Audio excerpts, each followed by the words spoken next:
Hello, everybody, and welcome to Top 5 New Comics for May 7th of 2025. I'm, as always, Chris. Let's talk a little bit about these books, starting with Absolute Superman number 7. This is written by Jason Aaron, with art by Carmine Di Giandonmenico, with colors by Ulises Arreola. I've just really fallen in love with this Absolute Superman run. It's been phenomenal. Seeing Superman back in Smallville has been interesting. The differences between what our regular Superman does, what this one does, and getting to know the Lazarus Company a little bit more and diving deeper into it. And kind of spoilers, but I think just based on the name of the company, you know that Ra's al Ghul is at the head of the company and what he has going on there. And then it seems like more and more we're going to see what Brainiac has to do with everything, how he's involved, and what his plan is working with Roz and the Lazarus Company. So many great story threads going on here, so many great storylines going on.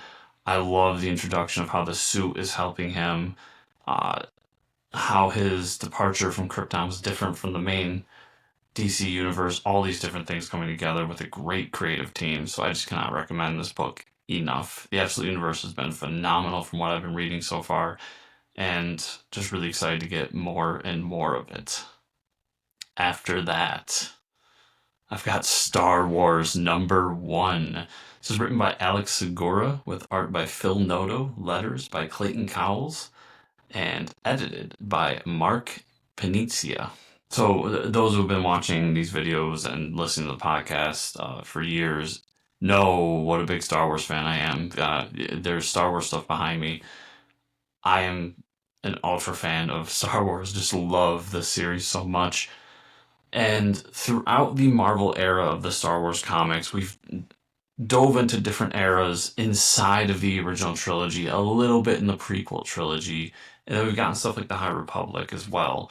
But the thing that I think everybody in the fandom's been asking for, I'll just speak for myself, everything I've been asking for is there's this big gap between Return of the Jedi and Force Awakens, where the rebellion wins and goes off and tries to do their thing, start a new republic, start the new Jedi Order, all these different things, and where it goes wrong. I mean, obviously, we know from Force Awakens something happens in that time frame. We've gotten glimpses of it throughout the years, but not big cognitive stories, especially involving the main three, Han, Leia, and Luke. Well, now we have it, and that's what this book's all about. So we're jumping into a brand new era of Star Wars, and I'm just so excited for it because we get to see all these stories that we've been asking for a while now. And to have an artist like Phil Noto drawing this is phenomenal, but to have a writer like Alex Segura, who I've just been falling in love with over the past couple of years, just gives me so much hope for what this book can be. Um, I love Star Wars. I'm so excited to have a regular Star Wars book back in my life. We've got a couple of them coming, this being the first big one and the one that's going to be the all-encompassing book to span what's going on with our main characters. So I am super excited to see what they have going on here. After that, I've got Ultimate Wolverine number 5. This is written by Chris Condon with art by Alex Linz and colors by Wrtier-Alex Valenza. Like the Absolute Universe, just really enjoying what Marvel's doing with the Ultimate Universe and all the different things they have going on. Theirs has been going a little bit longer, so we're getting to see more and more of what they have happening. And this Wolverine book that has Wolverine being the Winter Soldier of this universe has been phenomenal. Watching him unravel, watching how it ties into the Weapon X program, how his past ties maybe breaking the binds of who he is now, in the same way we did with Bucky Barnes in the main Marvel Universe. And now we get to see what I'm sure every Wolverine fan's been looking for, which is the big clash with Sabretooth. He's now here. That's always been the big Wolverine bad guy. let's see what they got in store for us. I think Chris and Alex have been doing a phenomenal job building a cool series here that fits into the overall Ultimate Universe world mythos. After that, we've got Space Quest, Johnny Quest. I'm sorry, Space Ghost, Johnny Quest, Space Quest #1.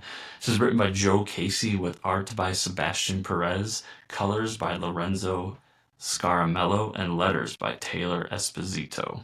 This one's been on my radar for a bit now because the Space Ghost book that Dynamite's doing has just been head over heels amazing. It's one of the best books I've seen out there in a while. And then the Johnny Quest book they did, while I enjoyed it, was not to that level. It's a fun book that tells an interesting story that didn't go on as long as Space Ghost is, but I don't think was asking as much of its readers as the Space Ghost book is. Now we're going to mash these two together and do it with a great writer like Joe Casey. Sebastian Piriz art's going to look phenomenal. I'm just interested to see how these two mesh, how the worlds collide, and what kind of villains we're going to get here for this. How it's going to be tied into things like Area 51, how it's going to be tied into what the Johnny Quest mythos is more than anything, because I can see how Space Ghost jumps into all this. There's so many cool things we can do here. I think it's a great crossover. And Dynamite's found themselves with some cool properties to do some cool books with. And now, why not bring them together in some awesome crossover series? So this one's going to be top of my list this Wednesday when it comes out. I'm super excited for it. And then we will end with Vanishing Point #1. This is written by Mark Russell with art by Condon. Honestly, this book enters my purview because of Mark Russell. I've really enjoyed the books I've read from Mark Russell, from what he did at Hoy Comics, some of the stuff he's done at AWA, and the big stuff he did at DC as well. He's a very thoughtful and interesting writer who always has something behind his stories, whether that be personal, political, or otherwise. And to see him teaming up with Mad Cave is exciting because I think Mad Cave has an eye for talent and an eye for great books. So I'm really excited to see what this book is. It seems like it's going to be an anthology series of short sci-fi / horror stories that will really tell something interesting behind all of them. So this should be very, very interesting to get our hands on. And for everybody, that is everything we have for this week. So remember, if you want to follow me further, go on social media, follow me at Fortress Chris, or check out the podcast, which is the Fortress Comic News Podcast. Every week we talk about what's going on in comics, talk to some great comic creators, and so on and so on. And then there's also my Substack, which is chriscomicscorner.substack.com.